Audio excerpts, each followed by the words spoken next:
Hello and welcome to the third installment of the Northeast Ohio Pollinator Society 2025 Winter Webinar Series. Tonight's speaker is John Blakeman, owner of Meadow Environments LLC, and he will be discussing the creation and maintenance of native meadow habitat. Now, John is a retired biology instructor with 30 years science teaching at Perkins School near Sandusky. He's an experienced Ohio prairie researcher, and he is currently restoring 3,000 acres of prairie at Firelands College, BGSU in Huron. He's helped form the Ohio Prairie Association and served as its president. He's presented papers at both state and national prairie conferences and is regarded as an expert in the history of Ohio's tallgrass prairies.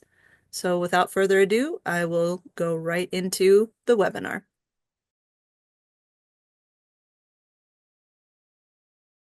And warm, and so in the summertime maybe we can have some field trips to some prairies, but that's later on.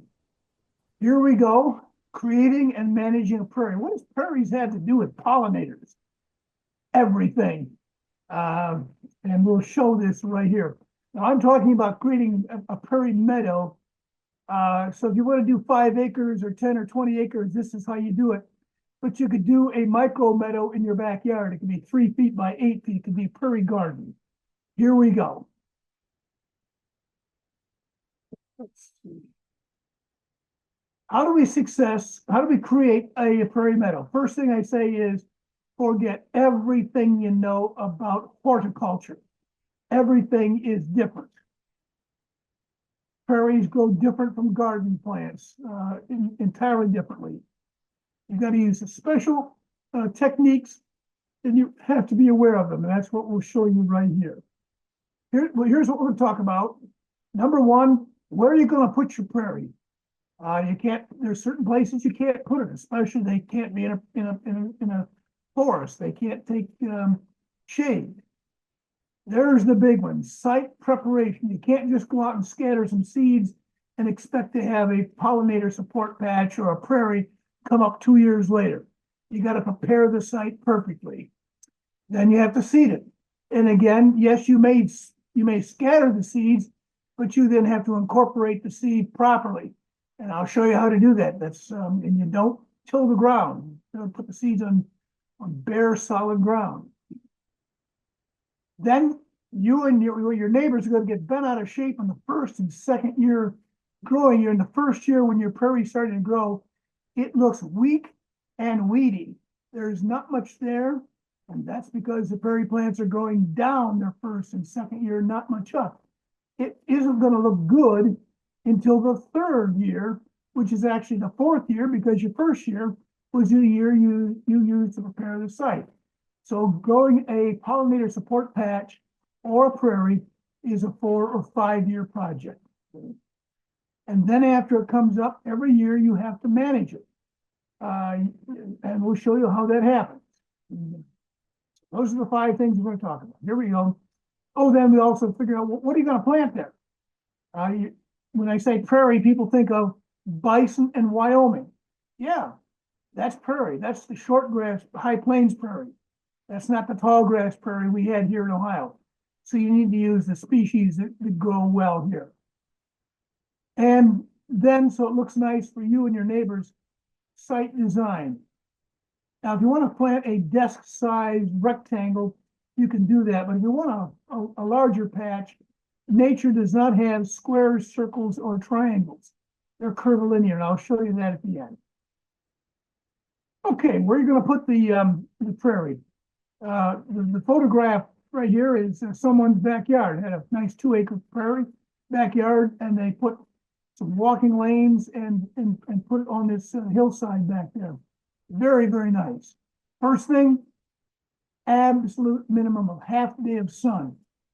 And you got to make sure the sun is out at 10 o'clock in the morning and it's still out at 3 or 4 o'clock in the afternoon. If you got shady ground, prairies aren't going to work. If you have a very steep north-facing slope where the sun never shines directly on it, you'll have to plant trees or ferns or something else. Prairies have to have direct sunshine. And if you have really steep slopes, even if they're south facing, it's hard to get the prairies to start planted because the seeds wash off in the first year. Now you can plant little plugs, little tiny plants in there and do that. It's a little more tricky. But most of us have either flat or slightly sloping ground, so that doesn't work. What's the first thing you do? What? You've got to eliminate everything. Yes. The lawn, the grass in your lawn keeps prairies from growing everywhere else. Prairies have to start growing in bare, seed-free and plant-free ground. Has to look like that. Now, see there, we left a lane for lawn. Here are going to be two prairie patches. This is a prairie I planted over in Tiffin, Ohio. It's just beautiful right now. This ground here was hit with Roundup. So we'll show you what we do next. Here, how do we prepare the site? There's three ways to get rid of the existing vegetation. The first one is to spray it with Roundup, that herbicide glyphosate. It works. Yes, you must be very careful. You must follow all the instructions on the label so it doesn't drip. But you've got to spray it 3 times because it kills the grass once in June, and then the grass resprouts in August. You got to kill it again, and then it'll sprout again in October. You'll have to have 3 of those. Tillage. Oh, you'll get a rototiller out there and chop everything up down to about 4 inches, and that'll kill all of everything, and it'll be just really wonderful. Except it's not. Prairie plants do not like to grow in loose soil. Tillage is what you do for your garden. Garden plants love to grow in loose, tilled soil. Prairie plants, they dry out, they don't like it, and they'll die. So you don't till it. If you've got a large patch, larger than an acre, and you got a farmer nearby who does it, you can contract with the farmer to plant 1 year of Roundup Ready soybeans. So he plows it, plants his soybeans, and then in October, he sprays to keep the weeds out. He harvests the soybeans in November or October. He gets to keep it, and you now have a place ready to plant a prairie. So those are the 2 pre-site preparation. One I didn't put down there, I should have put down, especially for the smaller prairies, is smothering. Let's see, did I put that on there? No, I didn't. Here's Roundup Ready soybeans. They killed the grass. Here are the soybeans going. If you've got a small plot, you can just take wet newspapers, put them in your lawn or cardboard. It's called smothering. You just put wet papers or cardboard or even black plastic on there all summer. That kills the plants. Then in October, you can pull that up and you get bare ground that works really well. I should have put that down here because for smaller pollinator support patches, that's really nice. There's a site that's really ready to go. Who designed this thing? Look at that. That guy he doesn't know how to make a straight line. And that's right, I'll come back to that. So if you're spraying, like I say, if you're spraying with Roundup, when the grass turns green, about the time you're going to mow it, spray it once with Roundup. Good. But it'll come back. In late June or July, it'll turn green again. You got to spray it a second time. Then you're going to spray it a third time. If they're there, if there's nothing's green, you're all set. You may have to spray again in late August or September, and that'll kill everything. If you still have to look, you may even sometimes have to do a 4th spray in October if you still see little 1/4-inch green grass leaves. You spray then, that kills everything, and you're ready now to seed. That's what the dead grass should look like. You can see some dead lawn grass, and right down in between is bare ground. This would be an ideal planting site. The grasses are killed, all the surface weeds have germinated, they died, and the site is mostly bare, no vegetation going into the winter. That's what we do. That's the first season prep. Now, if you've got a large plot, larger than an acre, and you want to do a big plot, you're going to have to do site preparation. Roundup Ready soybeans by a farmer is really well, and so forth. And I don't think any of you are doing this. Oh, by the way, let me offer my services. If anyone wants to plant a prairie, whether it's 1 square yard or 10 acres, Be sure and get my name and address and phone number at the end. If you're commercial, I'll charge you. You're not commercial. You're just common citizens. I just love to advise people on how to do this, so we can go back and forth on emails and so forth. If you got a big acreage, you till it, or you round up, or ideally you plant a season of Roundup ready soybeans. Um, Now, what do these seeds look like? How are you going to plant them? There's a handful of Indian grass seeds. By the way, if you have a loose soil, sandy or not a clay soil, non-clay soil, a well-drained soil, one of the grasses you want to use is Indian grass. It is just golden and stunningly gorgeous in the fall and the wintertime. But do you think you could, how could you spread those seeds? Now, here's a new term for it. This will be our next Tuesday's test. Vernalization. Vernal means springtime, but vernalization means in the wild plants that spend the entire winter until summertime, until spring, out in the ground, on the ground, in cool ground. People buy prairie seeds and then they put them in their house and they keep them warm all winter. No, no, no. If you buy the seeds in October and you can't plant until May, you got to put them out in the barn. It's got to be cold. Most prairie seeds will not germinate until they've been through a fall and winter that's cold. And that's why we like to plant. Neighbors will think you're crazy. When you're planting something in November or December or January, yep, that's when nature plants the seeds, and that's the best time to plant it. You spend the summer clearing the site, then after Thanksgiving or in December or January, you plant the seeds. There's the seeds. There's the grass seeds. There's probably 50 or 60 seeds. Those little tiny dots there are prairie seeds. My goodness, how are you going to separate those or plant those? It's hard.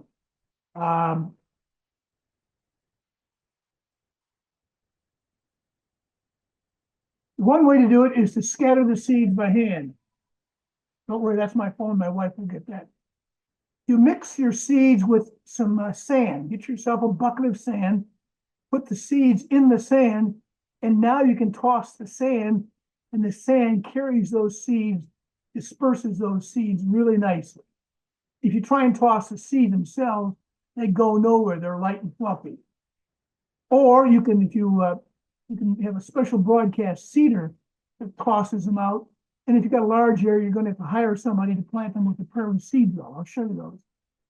Here's the, this thing goes for about $200, so you're not going to have one of those. If you have a local park district, you may be able to rent, one of them. This thing. It's the Truax Seed Slinger. Here's how it works. You just put it on your chest, and as you walk and you spin the crank, a whole bunch of seeds scatter out on both sides for about 6 feet. It's really, really nice, but most people don't have that. You can do the same thing by using your hands and scattering sand, a sand seed mix. It just takes a lot more time. If you've got an area this big, it's going to be hard. This is a professional prairie seed drill. We'll not talk about that because there's not many of them in Ohio. That's going to cost you big money to have somebody use the seed. It's called the Truax, and there's several others. That's all the stuff. Now here's something very important.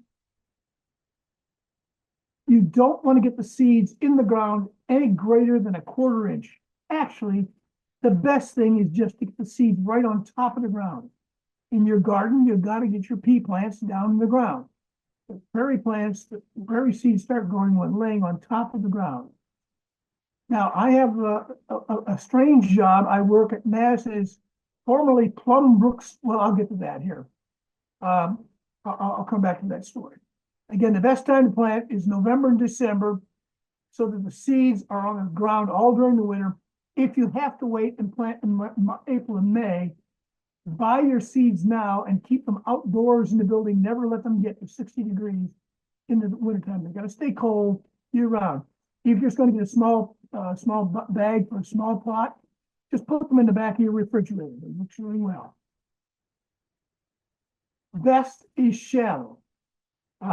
Yes, I work at NASA's Armstrong Test Facility, formerly Plum Station. Would like to have a field trip there. We'll see if we can get you people in there. I'm we're going to restore up to 3,000 acres of the original Firelands Prairie that was there. And as I walk around, I look for little seedling prairie plants. There's only one place I ever see a seedling prairie plant in the wild. It's always in the hoof print of a white-tailed deer. The seed fell off, laid on the ground all during the winter. Then a deer walks along and squishes it into the surface of the ground. And that's it. It gets packed in by the deer, or you'll have a special way of doing it on yours. You can spread it out over bare ground and in light snow, and you can see that's actually I like to spread the seeds in the snow because you can see exactly where they are. Then there'll be winter rains and frost and thaw cycles, and they get the seeds right on the surface, and that works. The best way to get them in though is to drive your lawnmower over your seeded area, and the weight of the lawnmower tires presses it into the seed. Year one, prepare the site. Nothing going. It looks crazy. Bare patch in your lawn. Year two, plant the seeds in the fall of the year. Your neighbors think you're crazy for doing that. And then in year two there'll be a few seeds come up. There'll be a few plants that's weak and it just doesn't look good. Year three, continue to monitor growth of both the weeds. And by the way, you'll have to learn what weeds look like. You may find some ragweeds. You may have to pull them up, but it'll start to really look good in year three, which is the second growing season. Year four, now it'll start to look really good, and your neighbors will say, "Boy, I wish I had one of those." It takes really 5 years, and then you have it, and then you have this gorgeous patch of prairie in your backyard.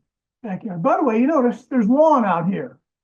Yes, your prairie has to have mowed lawn all the way around it or a paved surface. And I'll get to that later on why. First of all, just because it looks good. If you got the lawn there, neighbors know this is not a weed patch. You deliberately planted that to make it look like it did. You got to manage the place. You can't plant and walk away.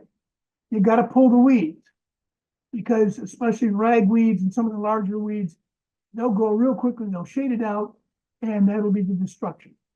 Now, if you've got a large area, instead of pulling the weeds, you could actually use a lawnmower. You just set the blades real high, about 3 or 4 or 5 inches, and clip them off. The key thing is this: prairie plants don't grow up their first year; they grow down. They may only grow 6 inches tall, but their roots may go down 2 feet. That's what they're doing.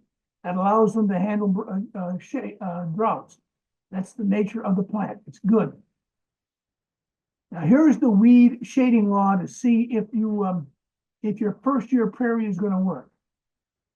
If you can stand there and bare soil can be seen above a new prairie, if sunlight is getting down to the ground, that prairie is going to grow. If you can't see the ground, you get two tall weeds and sunlight's getting down there, it's being shaded by stuff above. So if you've got that, set your mower at about 3 inches high, or 4 if you can, and just mow the thing off. That's just like an animal eating the prairie plant. It can handle that. It can handle being mowed once the first year, and you're all set. Here's the law right here. Here's a prairie in the very first year. There you see bare soil. This one right here is a 6-inch tall Indian grass. This is about, the second or third week in June. Here's some others right here. There's a little tiny plant over here. That's going to be a forb, a wildflower. But look at the plant. There's bare soil all over in here. It looks weak. You didn't plant enough. No, you planted plenty. If you have one prairie grass in every square foot, when they mature, it'll be a full-grown prairie.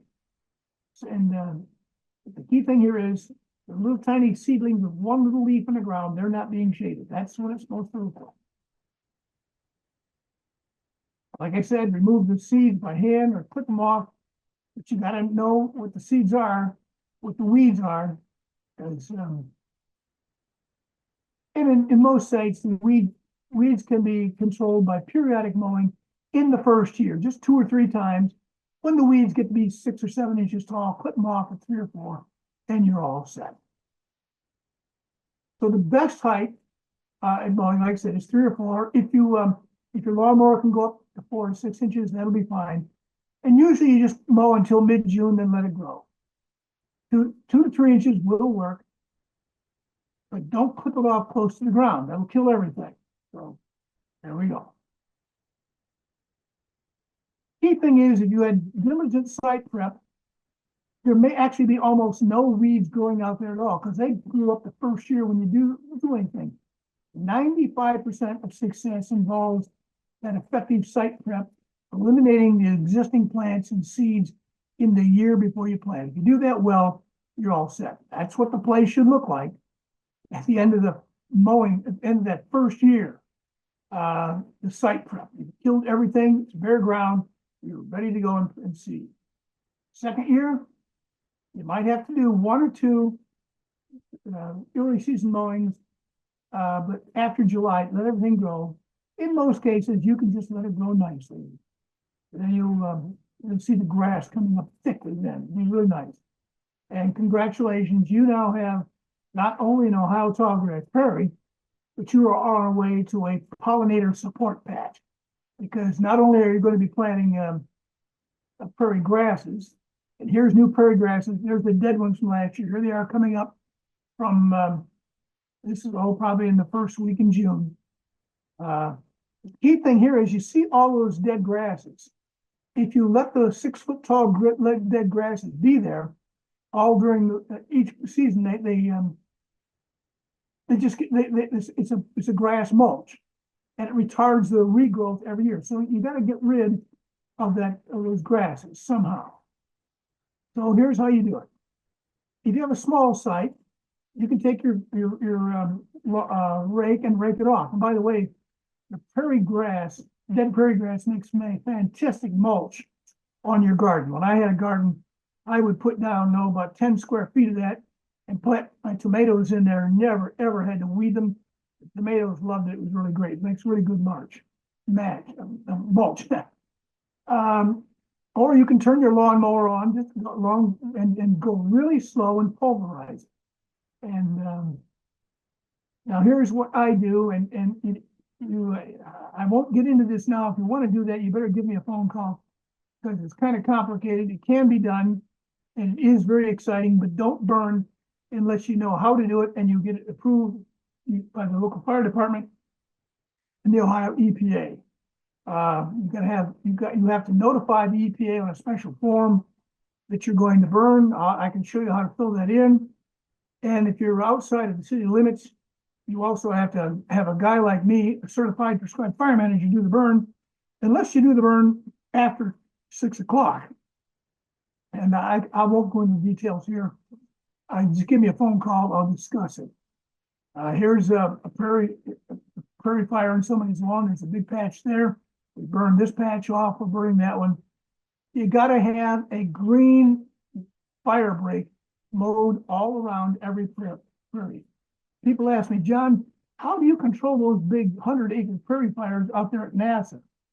After you set them, I say, well, I got one piece of machinery that does that, the lawn mower. Green grass doesn't burn. So you put green grass all the way around and it's safe. But we're not there yet. You're just getting started. Keep in touch. I'll describe that later on.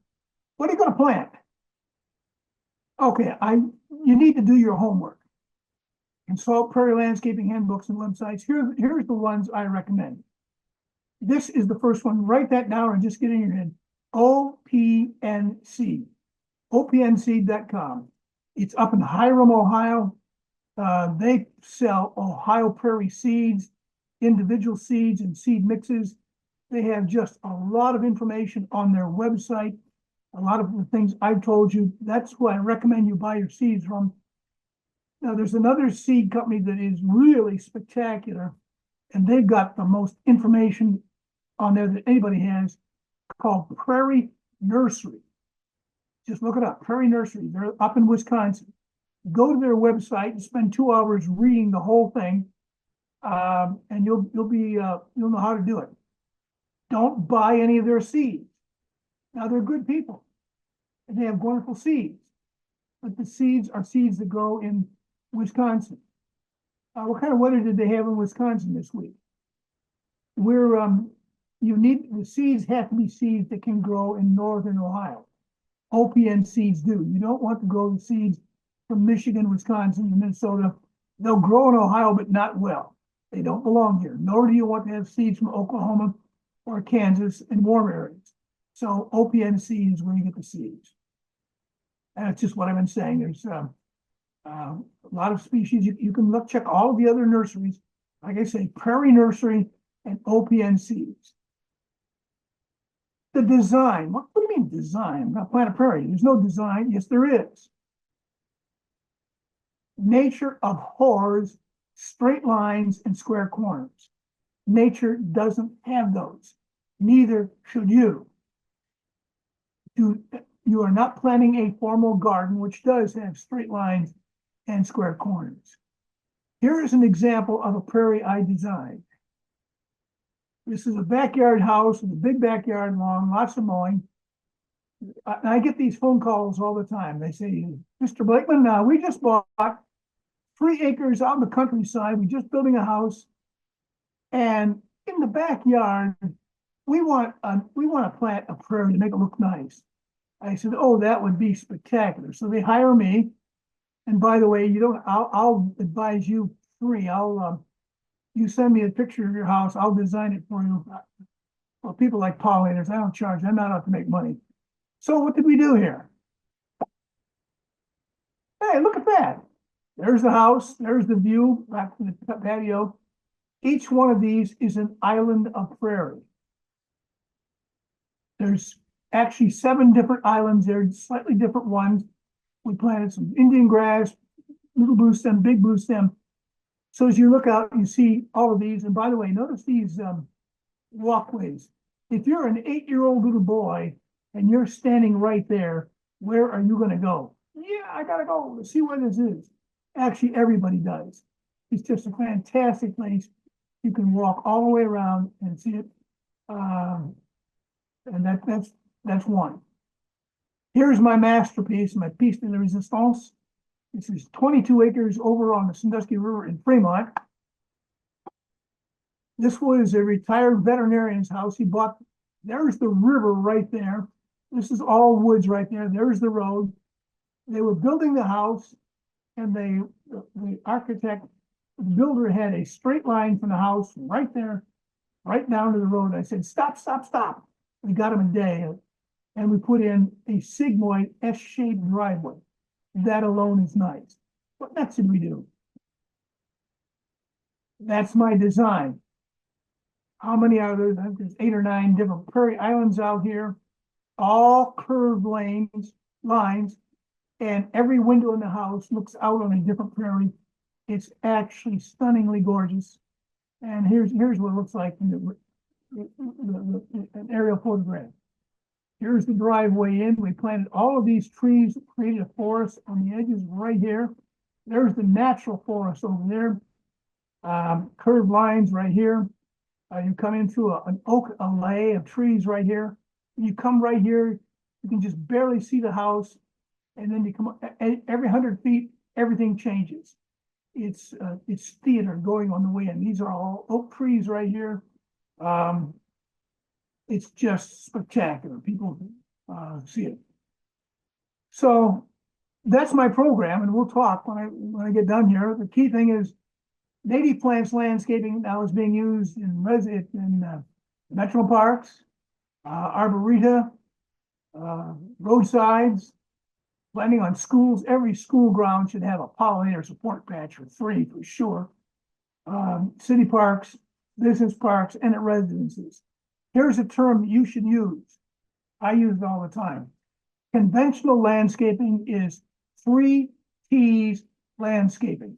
It's in your city park. It's everywhere. What is it? The first T is this right here. That's called turf, mowed lawn. I don't have the second T here. Um, uh, the um, the second T is tar. Tar means pavement. Yes, you have to have sidewalks and driveways. And the third T is trees, turf, tar, and trees. Now, those parks are really nice. But how gorgeous they are if you plant some islands of prairie grasses. Look at that one. That's called little blue stem. It has this reddish orange color all during the winter in snow and ice. It's absolutely stunning. There it is at that Alexander property in Fremont that I showed. Just absolutely gorgeous. This is the back end of Firelands College of Bowling Green State University. This is the prairie I planted out there. This is the Cedar Point Conference Center there. The architect came out and saw my prairie and he says, "Oh my goodness, what have you done? I've got to change it." He did. And he went back and tilted the building 15 degrees. So from all of these windows, you can look to see the prairie. It's not just turf, tar, and trees. It's fantastic. So that's the essence of what I wanted to get across to you. Think natural, think native, and think prairie. There's my phone number and email. I'll leave that up there. You can copy that down. Uh, Shoot some questions at me so I can talk. Here we go. Thank you. All right. So a lot of people have concerns about using glyphosate. Yes, Can they you do. talk about, is there an alternative? Especially, I mean, if you're looking at 3,000 acres, glyphosate is definitely the best way to get to ground zero the quickest. But what if you're talking about just a backyard, small kind of application? Okay, here's the thing. If you're just going to do a backyard plot, let's say it's 5 feet by 10 feet, even 20 feet by 30 feet. Um, what you really can do there's two things. One of the best ways is go to the garden store and buy a roll of plastic. You put black plastic on the ground at the start of the summer. You might put some stones out there to keep it from blowing away. It's called smothering. You can also get lots of cardboard or big newspapers and lay them on the ground and wash them down flat and wet, which you're just going to cover the ground with some kind of material that the sun can't get through there. And that just kills everything for a whole year. You got some old rugs, anything like that. Um, if you use glyphosate, wear gloves, um, and just keep yourself upwind. And if you don't touch it and it doesn't get into your lungs, it's safe. The key thing is it is not particularly residual. It does not stay in the soil over a long period of time. Still, you want to use it as carefully as you can. Yeah, if you follow the instructions, it'll do the most damage to the plant, the least damage to the soil. There is going to be some effect. It could have an effect on microbes in the soil, but microbes in the soil also break down glyphosate. Yes, they So, do. after a couple of hours in the soil and a good rainstorm, then glyphosate goes back down to lower levels. And the key thing here is that when you look on all those pictures of the prairies I showed you, you saw only 1/3 of them. 2/3 of the prairie is actually the roots underground. You have a 6-foot root, but it'll go down the 6-foot stems go down 6 feet, but there's 3 times as many. And the key thing is along those 6-foot deep roots, there are bazillions of bacteria, fungi, and other microbes that are digest all of those chemicals. They actually look up the soil health and soil microbes. Prairies increase soil carbon, and they're good for the soil. So if you have a mixture of turf grass and native plants, um, is there a way, do you recommend trying to clear the site by keeping the natives or just starting at zero? No, you have to start from zero. Okay. The natives will outcompete. Now, the one thing I didn't talk about, if anybody has a greenhouse, Yes, you can plant prairie seeds in a greenhouse tray and grow little tiny seedlings and then transplant them. Better read up on how to do it. It's kind of tricky, but that can work. So you can, or you can buy at $5 a plant. You can buy what they call a plug. It's a fist-sized root clump, and you can plant those among your native plants. That will work also, but that's a little more, it's very much more expensive, a little more tricky. I just read up prairie plugs on how to do that. Okay. Do you recommend using straight species of prairie grasses, or do you have a particular cultivar you like, or nativars are better? If you're doing a pollinator support patch, as you are, I recommend to use a mixture. And one of the mixtures from OPN. It'll probably have a little bit of switchgrass, a lot of big blue stem, and a little bit of Indian grass. There may be three, or maybe even some perennial rye. There's anywhere from 2 to 4 different tall grasses. Now, here's a word that'll be on next Tuesday's test. Make sure you get it.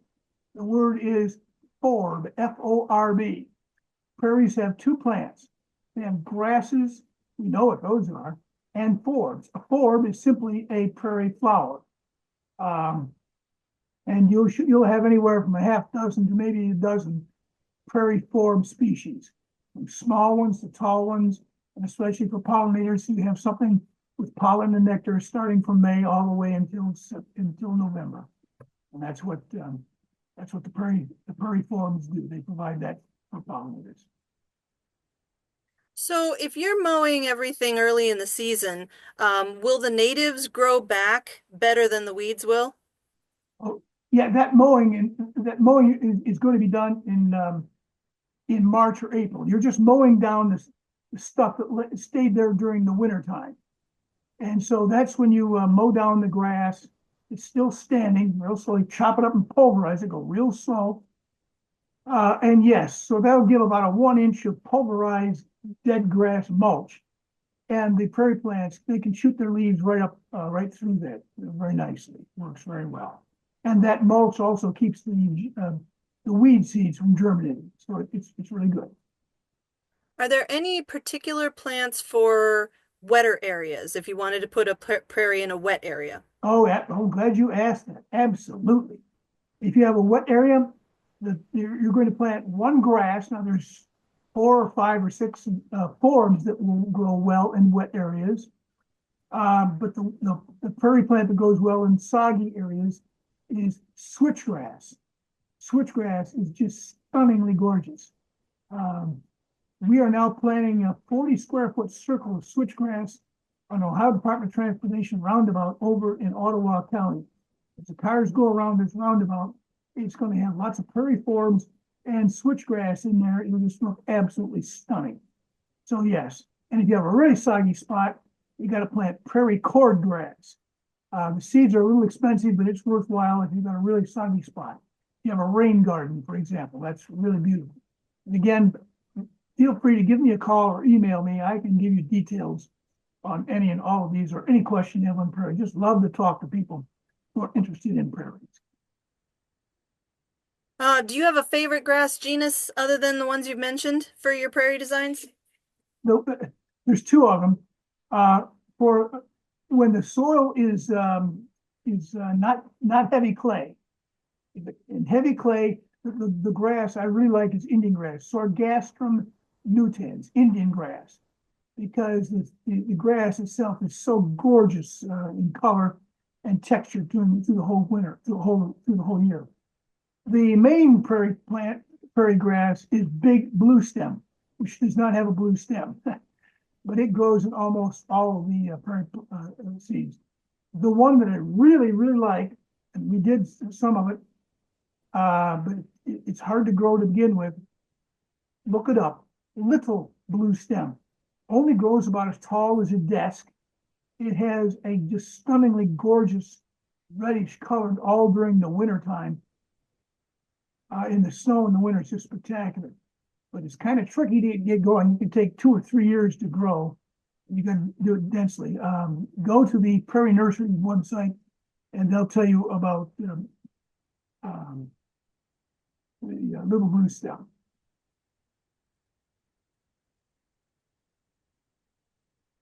All right. Okay, so once again, okay, so going back to Roundup, um, will it harm pollinators? Yes or no?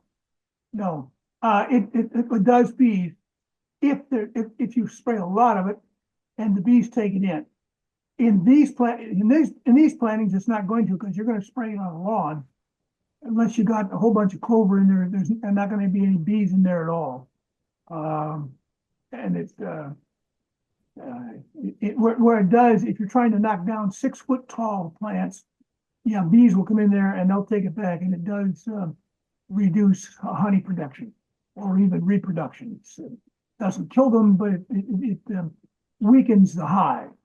But we're not spraying that on those tall plants like that. We're laying it on the ground, and only 2 or 3 times in the summertime. Okay. Had a couple of questions about planting over septic fields. One of Oh, them is active, one of them is dry. oh, I'm glad you asked, and I should have put this in here. In the state of Wisconsin, are those Wisconsin people nuts or not? It is now required if you have a septic tank leach field, the drainage part, unless you have trees going above it, you have to plant a prairie. Wait a minute. Those 6 foot roots are going in there and clog that leach field. No, it's exactly the opposite. Yes, the roots go right down there, and all during the growing season, from May until November, they're just sucking up all the water you can flush down your toilet, and the microbes in the soil just chop up everything. Uh, it it dries a septic tank leach field, and it does not clog the pipe. In Iowa, they plant prairies along the edge of farm fields to capture algal nutrients, nitrates, and phosphates. They thought for sure the prairie plants are going to go down into the drainage tiles, and when they put cameras in there, the prairie root, when it gets into a drainage tile, stops growing. It's got to be in soil. No, it doesn't go. Unlike trees, it will not go into a drainage tile. So that all works. So you got I had one on my favorite. I don't live on 5 acres anymore, but we had one on the drainage set. Well, we planted a prairie there. It worked perfectly every year. Good question. Okay, so will grasses overwhelm the forbs in time, or will forbs overwhelm the grasses? Oh, someone's asking a brilliant question. Thank you, thank you, thank you. If you plant a lot of switchgrass, yes, it is very dense. And in the 8th year, you'll have just a very few forms, and you'll just have lots and lots of stunningly gorgeous switchgrass that there won't be many pollinators in there. Actually, I would not use switchgrass for a pollinator support patch. I love to use switchgrass. I make a hedge of it, 2 feet wide, 20 feet long. It grows up. It's instead of a fence, it's this gorgeous hedge of dense switchgrass. But none of the other grasses, unless you do a stupidly dense planting, it'll be it's usually about 60-40, 60% grasses and 40% forbs. And all of the seed mixes from OPN have that kind of density. So good question. Okay, and how easy is it to control the spread of switchgrass if you're using it like that? Oh, easy. You mow Okay. your lawn, don't you? Yeah. The seeds don't go very far. They'll drop maybe 2 or 3 feet away, and they Okay. drop into your lawn. And like I say, prairies don't grow up through the lawn. And if you mow it, there's nothing to it. Now, I got to be honest with you. And if you ever want to do another field trip here, if you people want to make a big all-day field trip, you need to come, and I'll take you on a 2.5 hour drive in a car caravan to Armstrong Test Facility, where you'll see native plants environments like they look like in 1491, with beautiful stretches of prairie. We'll see turkeys, we'll see bald eagles, the whole thing. You should also, if you're ever there yourself, just go to Huron, Ohio. On the west side of Huron is Bowling Green State University Firelands campus. On the back end of it is the McBride Arboretum. I planted 3 just stunningly gorgeous prairies in there. Every one of them has seeds collected within 5 miles. It's an arc prairie. And well, there you go. Uh, I passed a law in the state legislature in December. I and my buddies in the Ohio Prairie Association, we've been working on it for 4 years. It's the Ohio Seed Sharing Law. Up until this law was passed, it was actually illegal for you to go to collect an acorn on a forest floor, walk out and plant an acorn. It was illegal to pick up a seed or for someone to give you a seed that had not been tested for germination at a germination test. You can now share without, you can't charge, you can now share the seeds of wild plants for conservation purposes. And so if you people, anybody wants to get seed, get a hold of me. I'll have you come over here and we'll have you come up and I'll have you come to Firelands College and you can collect enough seeds next fall in probably late September or early October to plant a nice little 10 foot by 10 foot plant area in the background, a small bag full of seeds. Nice. Thank I'll you. have you do that, and it'll work. You're at the same latitude that we are, so it'll work out really well. The All only right, thing, few more questions. We got several people who are concerned about can they do anything related to meadows in clay soil? yes, the big blue stem and switchgrass bores right through the clay. Actually, most of the prairie plants will go right down through the clay. May take a couple more years. Everybody thinks, well, I got to till the clay. No, you just plant them and they grow beautifully through there. So yes, it can be done very nicely. Okay. So the three T's you mentioned are turf, trees, and tar.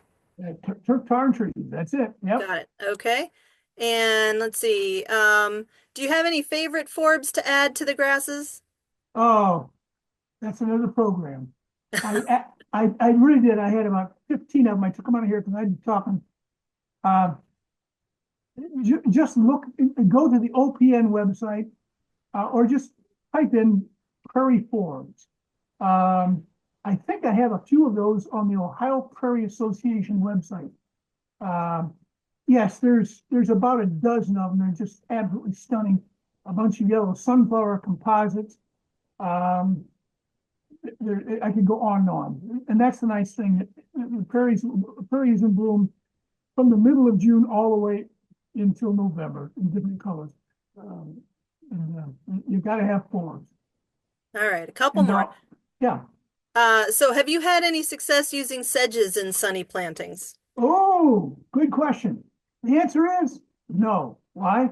Because I'm lazy. Actually, sedges grow really well if you have wet soil. If the soil is not wet, there are a few sedges that will grow. They're hard to get started. I don't like sedges because I can't tell the species of them. They're all, what's the genus? I think they keep forgetting the genus anyway. They're hard to, there's probably 20 or 30 different sedges. They all have their place. And if you're a carex, all the cariceae. If you want to plant sedges, you're welcome to do it. You can buy them in plugs and they're nice plants. And actually they actually do produce some pollen and nectar too. But sedges don't work out on the prairie, mainly because wild prairies got burned and the sedges are not fire adapted. They're good plants, don't get me wrong. If you have sedges, that's fine. What if you only have a couple of hours of sun and there's tall trees that shade it out? It's a 75 foot square. Is there anything you can recommend? Yeah, sedges. There, there are the well ferns, all the forest stuff. Ferns can do that, and there you get 3 or 4 different species of ferns. But the ferns, like the prairie stuff, they're all dependent on the type of soil. You got a wet soil, a dense soil, or a loose soil. I don't have enough experience to be confident in recommending Mm. on that kind of thing. Have you ever found that your prairie plants get overwhelmed by reed canary grass? Oh yes, they don't on my prairies because I burn my prairies every spring. But if you have reed canary, especially in an old meadow, that's a real problem. That was a real problem out at NASA until we started burning. The key thing there is you're either going to have to dig the clump up by hand with a shovel, and that's a real mess, or you're going to have to very carefully spray the whole clump with Roundup 2 or 3 times. But if you've got 100 of them out there, there's several prairie cancers. That's one of them. The other one are the two teasels. Teasels have no business, especially the tall white flowered teasel. That thing will grow in the prairie and take over. If you see that, you got to get it out there before it ever goes into bloom. It's a cancer. You got to do cancer surgery when you see it, for sure. And someone in the chat brought up something very important that I do want to mention. She asked, do you know where you can buy small quantities of aquatic safe Roundup? It's called Rodeo. And if you're going to use Roundup, following the directions, Rodeo would be what I would recommend, an aquatic safe Roundup, because it will do less damage to the biota that you want to keep. It Oh, will it will target the plants that you want to get rid of, but it won't necessarily harm as many of the species of animals that you want to keep. if your prairie site is draining right off into a wetland or whatever, absolutely rodeo is the form of glyphosate to use. Just check with the garden store, or you can check online. It's readily available. Yeah, and Uh, where you can buy, yeah, like Tractor Supply, your local feed place. yes, There's several places. Your garden stores should have that. yes, indeed. And that looks like it's about it for the questions. Someone earlier did ask a good question. You keep saying to burn your prairies, but like that wouldn't have been something that would have happened, you know, a long time Oh, ago, like in a oh, natural setting, would it? now let me correct you very densely. The key thing here is, and this is the thing, the thought is prairies were natural. They were here in 1491 before any European was here. And this is a mistake that even a lot of ecologists make. They don't know, and I correct them. Prairies are not climax communities. If you plant a prairie and you walk away, in the 4th or 5th year, it'll be spectacular. Come back and look at it in the 7th, 8th, or 9th year, it'll be a what? A patch of dense brush. And that's it, you have to manage prairies. Guess what?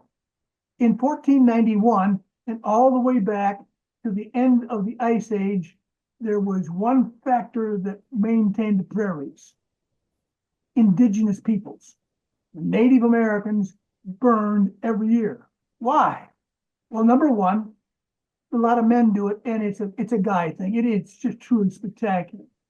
But the other reason is, before 1491, how did Native Americans, I don't know who you had in Northeast Ohio, we had Delawares right here in Erie County. How did they walk around? Well, that's what they did. You can ride a horse. And the key thing here is, if you don't burn a forest and you don't burn a prairie, in 5 to 10 years, it becomes 6 to 10 foot tall woody brush. You can't walk through it.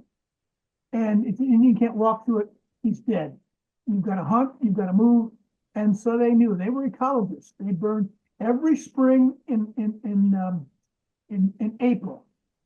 Excuse me, every fall in October. They would go out into the prairie and set 2 lines of fire that came together about a quarter-mile long, and all of the deer between theirs were herded by the flames to one spot where the Native Americans could stab them with an atlatl, a bunch of atlatl spears. They killed 20 or 30 deer in one afternoon.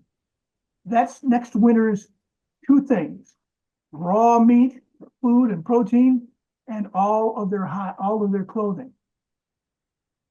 I don't know if I'm running out of time, but let me give you got to hear this. It'll take me a minute to tell this story. It's called Plum Brook Station because there's a little stream through there called Plum Brook. We know from early settlers in the 1820s, about 2 miles upstream, there was a grove of Prunus americana, which is American prune. And the Indians burned it every several years, and the settlers watched out in October, when the Indian men were out setting prairie fires to herd the deer. The women took their baskets, went to this grove, and they pulled off these golf ball sized American plums. I've tasted one. They're not very good. They're juicy, but these ladies knew what they were doing. They would then pull the venison off. They would cut the meat off of the carcasses and squish the plum juice into the meat. They would dry the meat, and all during the winter, they take a piece of dry pemmican, boil it up or cook it, and it's just like having a raw steak, just a beautiful steak. Yeah, they didn't know chemistry from anything. Guess what? That was their only source of ascorbic acid, vitamin C. These ladies knew if you didn't squish the plum juice into your meat, your babies are going to be born with scurvy, and you won't feel good. So they didn't know the chemistry, but they utilized that just beautifully, all because of fire and hunting in prairies.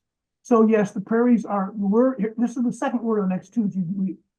Prairies are anthropogenic. Anthropo, man, gen, made, man-made, because we burn them. People say, well, no, it was lightning. No, that doesn't, there's not enough lightning to burn prairies. Native Americans did it all over North America. So that's the question. That's the answer to the question. Thank you. All right, we're running out of time. Couple more things. Is there any other way of managing Canada thistle than burning or spraying or pulling Uh, it? burn, pulling it, you can. Spraying is one of those. If you keep chopping, you got a small pot, you keep chopping it off of the ground, it'll eventually run out. That's why it's a cancer. You want to get it before it metastasizes, before it grows. Yeah. And then if you do use rodeo, someone mentioned that that typically you would use a surfactant when you use a Oh, pond yes. chemical. I don't even know if you would necessarily need a surfactant if you're spraying a field. No, you don't. The Although if surfactant would break up like the slimy parts of a pond weed, but you're um, not targeting that. no, it does that, but there actually is a surfactant in rodeo to get it through the wax layer, the cuticle of the plants. So there's no need to add that. You just use the rodeo as per the label. All right, John, I think we've answered just about everything. The other one is how do you keep Canada goldenrod from taking over? And again, it would be management, right? No, the key thing here is first thing don't collect that seed. You're not going to plant that thing. Canada goldenrod can't invade a prairie very well. Once the prairie is going, it can't invade very well. Or if it does, it just goes, a foot out, you'll have one clump of it. If you have some place that has a lot of it, then you may have to touch it with Roundup. But I've only had one place where that happened, and that's because we had too much of it already growing there. Uh, it is it's a form. It's okay for pollinators, but it takes over. If you've got a garden patch, just keep it out to begin with. So if you see it in the second or third year, pluck it up, and you'll be all set. Got it. All right, John, thank you so much. This was really informative, really great talk. And thank you all for joining us. I will see you again in a couple of weeks and have a great rest of your night and a great couple of weeks. Hopefully it warms up for us. Well, All right. I'm eager to have anybody give me a phone call or email me there. I'm just love to talk further. So it's been my distinct pleasure to talk to the right people on the right topic here. So thank you very much, Yeah, everyone. and he's willing to do some field trips. So let's. Yes, indeed. All right, John, thank you. Bye now, All everybody. right, bye.